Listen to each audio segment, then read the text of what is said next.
Councillor Johnston.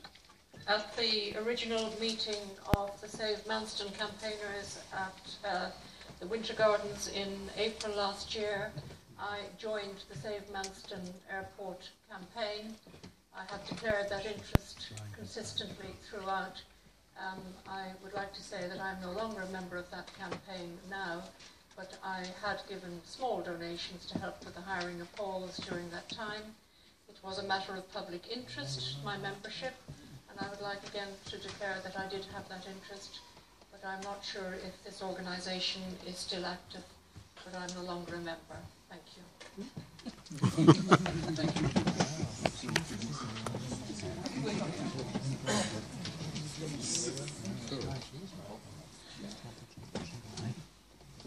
Agenda item number 3, Manston Airport. I call upon the leader. Thank you, Mr. Chairman. We brought to the Council's attention this evening this particular item. It's something that we know has been roaming around the highways and byways of Thanet for many of the last year or more, and comes straight out of the position of the announced closure of Manston Airport, which closed sadly on the 15th of May 2014. We have seen a variety of actions taken by this council and others to pursue how we deal with that situation, and that ended certainly during the course of the last council administration with the cabinet decision on 16th of October 2014, which was eventually considered by cabinet on the 11th of December 2014, that no further action be taken at the present time on the CPO of Manston Airport, on the basis that the council has not identified any suitable expressions of interest that fulfil the requirements of the council for a CPO indemnity partner, and that it does not have the financial resources to pursue a CPO in its own right. And that secondly, that subject to obtaining written consent from Party A, relevant information is sent to the Minister of State for transport for consideration.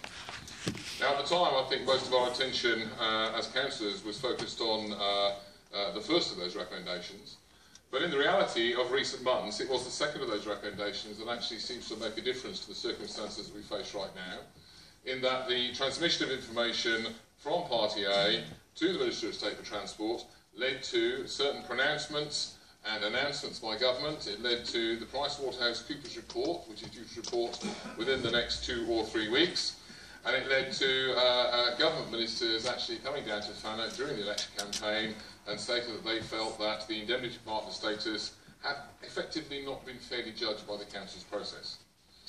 As such, I think it's fair to say that sufficient change in circumstances has taken place for this council to recommend that the cabinet, who are the decision-making body in this regard, should perhaps look once again at the situation in regard to the indemnity partner status, and that to do so as the first action of this new council is in line with much of what was discussed and what was pledged during the election campaign by both ourselves and the Conservative Party locally.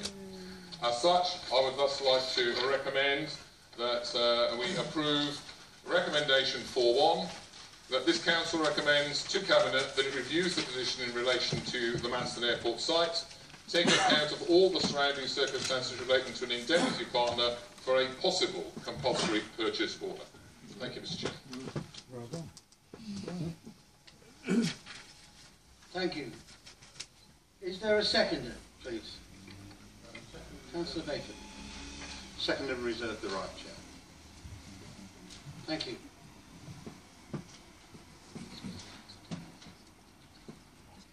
Do members wish to debate or do members agree? Well, I wish to debate. I have questions I'd like to put through you, Chair, to the Leader of the Council, if that's okay. Congratulations, Councillor Wells, your election as Leader of the TDC. Now, I would like, however, to put some questions to you through the Chair that actually come out of an interview you gave last Sunday on the Sunday Politics show. When asked about the proposed CPO of Manston, you replied, and I quote verbatim, Chair, "If we pass the public interest test, and if the money is there from RiverOak, we go ahead." Now, prior to the election, there was no ifs, no mention of the public interest test. Statements were made by now your UKIP councillors that there were no ifs or buts, but that we were going to reopen the airport. Indeed, it was the lead issue in your leaflets, and of course that was prior to the election. I can now see that after the election it seems that the mood may have changed considerably. But perhaps more importantly, however, is what you then went on to say. And again I quote verbatim from the interview you had on that show. And you said, if we do not pass the public interest test, we at least have a position of strength to negotiate with the new owners what they want to do with the site. Firstly, Councillor Wells, through the Chair, can you please explain to me why failing the public interest test strengthens your negotiating position with the new owners? For I would have thought that that would have considerably weakened it. Secondly, I personally do not know in any great detail what the new owners do want for the site, but I certainly and surely do know what they do not, and that is an airport. I know this because they have categorically repeated this, said this on many occasions, even putting it in print. So are you now admitting to your members, to the opposition, to the supporters behind me, that in these circumstances you will negotiate the fate of Manston site that does not include an airport? Fourthly, before the election, there was specifically no Plan B. Well, I think there certainly is now. Is this Plan B for backsliding, Plan B for backtracking, or is it just plain Plan B for when, as he knows, and as he's always known, Plan B for when Plan A inevitably falls? Thank you, Councillor Campbell. Councillor Wells.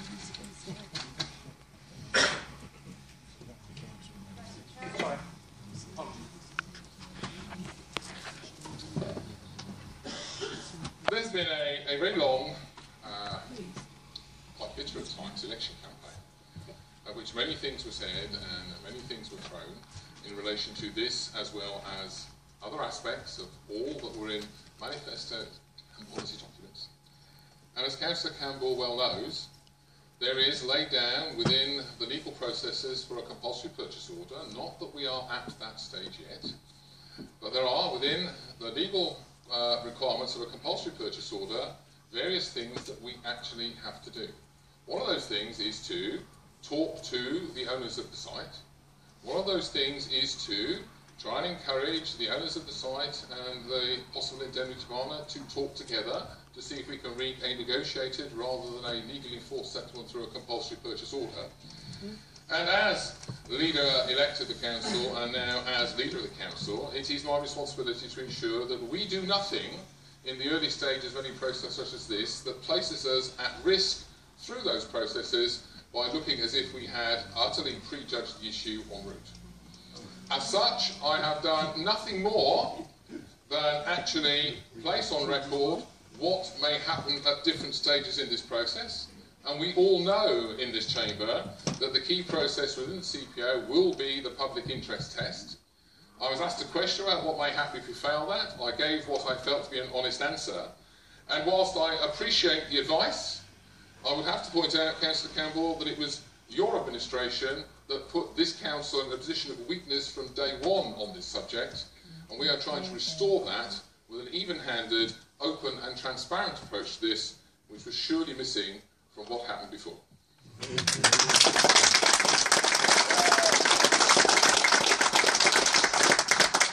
you, Councillor Wells. Councillor Johnston, please. Thank you very much, Mr. Chairman.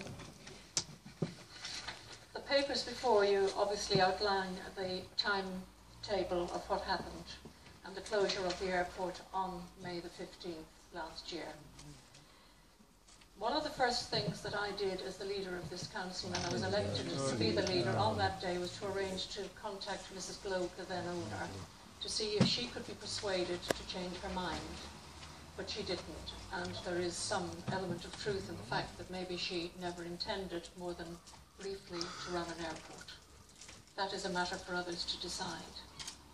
When the campaigners, and I was one of them, supported a petition to the council to ask for a CPO, the then chairman allowed us to bring that petition to the council despite the fact it wasn't quite within the time. And that came on the 10th of July. And I quite rightly persuaded Councillor Bob Bayford to support the resolution that I had on that evening to go forward with this. We said we couldn't afford to CPO ourselves, but we would look perhaps for an indemnity partner. That was something we decided on the 17th of July. On the 31st of July, we then had our cabinet meeting to go forward. And by the end of August, we were expected to have responses to questions that our 151 officer and our then acting chief executive and others had prepared to go out. RiverOak was the only company that came forward out of, I think, 5 who showed any real possibilities. Throughout all of that time, from the end of August through to the 16th of October, I met with RiverOak, I spoke to the new owners, I spoke to everybody possible to get them to work together within the rules of council. And we had a progress report on the 16th of October. And we could have that night said we're not going to go any further, but we were very keen to continue to see what could be done because of the concern and the importance, and personally for me, the economic regeneration of Thanet, I felt needed another opportunity. I had immediately, as one becoming leader, written to Sir Howard Davis in support of what he was trying to do about the need for an airport expansion and capacity requirements in the southeast. I also, with our officers, sent a submission to the Select Committee in that September outlining the importance of the need for further capacity in the southeast and to see if Manston could be considered. That was done by this Labour-controlled council, and every councillor was invited to come in and read our submission. I think 3 councillors came and read that submission, and 1 member of the public asked to read it. By the 11th of December, on the morning of the 11th of December, I met with John Hayes, the Minister, Secretary of State, in London with Sir Roger Gale and Laura Sandys to discuss what we could do next. And I was asked if we would allow our papers to go forward, which we did. The Department of Transport, I'm sorry, you must hear this, sat on those papers from the end of December to the end of March, and then asked if they could send them to Price Waterhouse. And I have it from John Hayes himself that they hadn't actually read the papers before they sent them to Price Waterhouse. So a commitment to reopen the airport based on not reading papers, which John Hayes himself told me, is not right. We were told we would have Price Waterhouse report by the middle of May, and we've not had it yet, and they haven't once contacted me. The criteria for the council is, I'm sorry. Johnson, thank you very much. Could I ask you please to wind up? Thank you, very quickly. Thank you. The criteria for the council is very strict, and Councillor Wells should know this. 3 years accounts, not money paid in stages, and obviously money that we can check where the money has come from. That was the reason for the decision in December, because the criteria of the council must ensure there is no money laundering. Thank you. Thank you very much. Councillor Matterface, please. Thank you, Chair. I have a question through you, please, to Councillor Wells. On page 2 of document 3.1.1, under Financial and VAT, it says, any decisions taken regarding Manston Airport by members will need to take account of any financial implications for the Council. Could I please ask Councillor Wells, what might these financial implications be? Because obviously we need to give some consideration to that before a decision can be made. Thank you.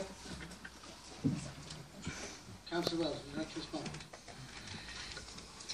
My understanding of that will be, and I'm sure I'll be corrected by officers if I get this wrong, my understanding of that quite simply is that the process for appointing an indemnity partner is to indemnify this council against all costs and therefore all financial implications of the compulsory purchase order process, and it is that in which we seek an indemnity partner for, and that in which we seek to an indemnity partner and has the financial clout to make it happen.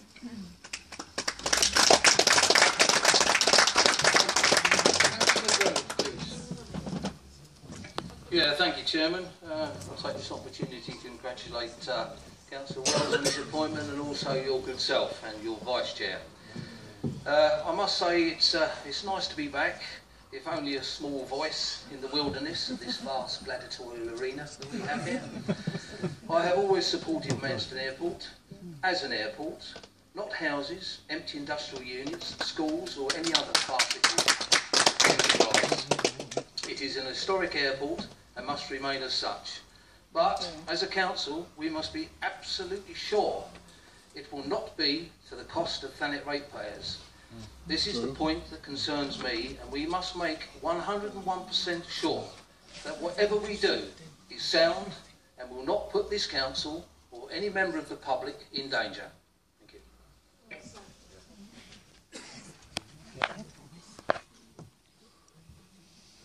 there anybody else who would like to speak on this proposal, who hasn't spoken yet? In that case, may I turn please to Councillor Baker? Yeah, thank you, Chairman. I'll be brief. I can't see any point in going way back to last year. Because it seems to me that we've got a very, very straightforward situation here. The controlling group here were very clearly elected on the promise of delivering the CPO on Manston. There were no ifs and buts. Councillor Campbell's right on that. There were no ifs and buts about it. And in fact, Nigel Farage used Manston very prominently in his general election, and was promising that, you know, the plane would be flown out there in next to no time. I think the only party that had it in their national manifesto. So I think you know, you can't, to use again Councillor Campbell's words, you can't backslide and backtrack on that. That's what you were elected on, and the people out there expect you to keep that promise. We support the pursuance of the CPO, and we will vote in favour of the motion before us tonight. But I would like to remind people out there that the Conservatives on TDC were the first group to have a definite formal policy in favour of a CPO at a time when UKIP were actually divided right down the middle. Totally divided down the middle. I would also remind you that both Thanet MPs, actually neither of whom happens to be Nigel Farage, have been in total support of bringing Manston back into use as an airport. And we've had, as has been mentioned before, an unprecedented number of ministerial visits in support. There is a willing indemnity partner waiting in the wings. I'm surprised they've hung as long as they have, but they are still there. So I urge you, Councillor Wells, keep your election promises and just get on with the job. Thank you.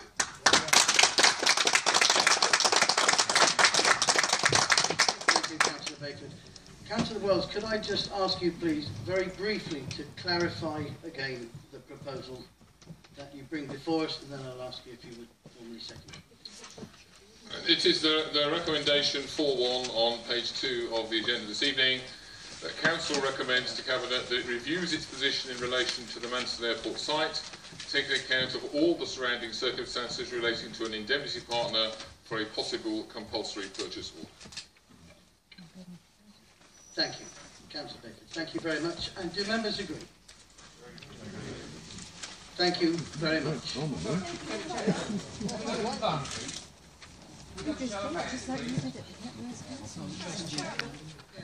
Members of the public here who expect tonight that the leader is going to move to CPO the airport. They voted for that.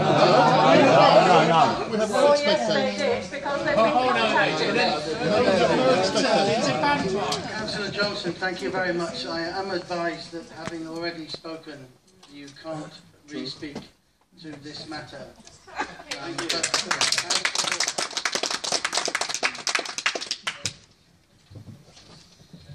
But there was a question, could we take a vote?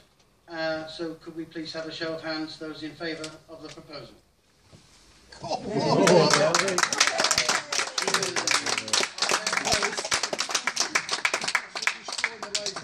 Keep your hands up for a moment while we can. Quick, get a picture. Quick, get a picture. Who's got a picture? I've got the whole thing recorded. Put it on SMA, please. There's no better evidence than a photo. Thank you, Mr. Campbell, for destroying the place.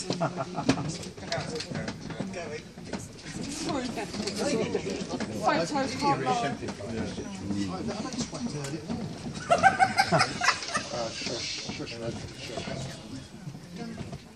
Thank you. Are there any who oppose?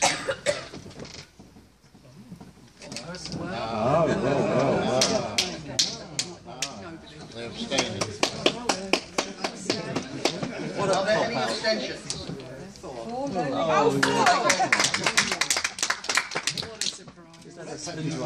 The proposal is carried. Thank you very much.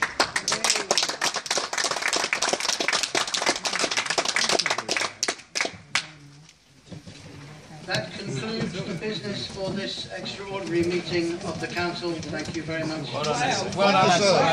Well done, man.